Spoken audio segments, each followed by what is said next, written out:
السلام علیکم ورحمۃ اللہ وبرکاتہ۔ آج کا جو موضوع ہے چھپکلی کو مارو اور جنت میں چلے جاؤ۔ تو صحیح مسلم جلد سوم میں حدیث نمبر یاد رکھیے گا 5847 ہے۔ اب اس بات پہ غور کریں کہ چھپکلی کو مارنے سے کیا کوئی نیکی ملتی ہے، کیونکہ ایک ایک نیکی جو ہے وہ بھی قیمتی ہے اور ایک ہی نیکی جنت میں جانے کا سبب بھی بن جاتی ہے۔ اس طرف غور کرتے ہیں، انشاءاللہ بہت زیادہ نفع اور فائدہ ہوگا۔ حضرت ابوہریرہ رضی اللہ تعالیٰ عنہ سے روایت ہے کہ نبی کریم صلی اللہ علیہ وسلم نے ارشاد فرمایا، جس نے چھپکلی کو پہلی ضرب سے مارا اس کے لیے 100 نیکیاں لکھی جاتی ہیں، اور دوسری میں اس سے کم ہے، اور تیسری ضرب جب مارے جائے گی اور اس سے بھی کم ہوں گی۔ ٹھیک ہے، پہلی ضرب میں ہی مر جائے تو 100 نیکیاں پکی ہیں۔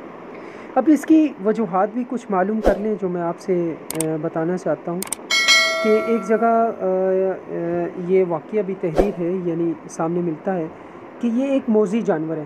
اس طرح روایت میں بھی ہے کہ جب نمرود نے حضرت ابراہیم علیہ السلام کو آگ میں ڈالا تھا تو یہ آگ بھڑکانے کے لیے اس میں پھونک مارتے تھی، اور تجربے سے بھی یہ بات ثابت ہو چکی ہے کہ یہ جانور بڑا زہریلا اور موذی ہوتا ہے۔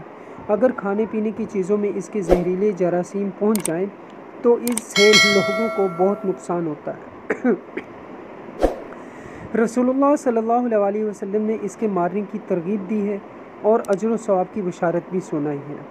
ٹھیک ہے، اور ایک حدیث اس سے آگے بھی ہے، وہ بھی میں آپ کو یاد کروا دوں کہ حضرت ابوہریرہ رضی اللہ تعالیٰ عنہ سے روایت ہے کہ نبی کریم صلی اللہ علیہ وسلم نے فرمایا، پہلی ضرب سے مارنے میں 70 نیکیاں ہیں۔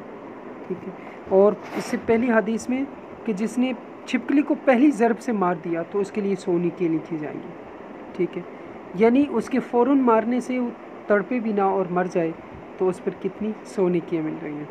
ٹھیک ہے، اور ایک ایک نیکی بھی قیمتی نیکی ہے۔ اللہ سبحانہ و تعالی ہمیں اس پر عمل بھی کرنے کی توفیق عطا فرمائے، اور آپ کوشش کیا کریں ہمارا جو چینل ہے سلسلہ حق سچ کا، اس چینل کی انشاءاللہ تعالی اس پر آپ کو بہت سی ویڈیوز بھی ملتی رہیں گی، اور حدیث مبارکہ کے ساتھ آپ کو ملیں گی انشاءاللہ تعالی، حدیث کے ساتھ آپ کو ملیں گی، اور اس سے بہت زیادہ نفع اور فائدہ ہوگا۔ اللہ سبحانہ و تعالیٰ آپ کو صحت دے، آپ کی حفاظت فرمائے، آپ کو اپنے حفظ و امان میں رکھے، آمین۔ السلام علیکم ورحمۃ اللہ وبرکاتہ۔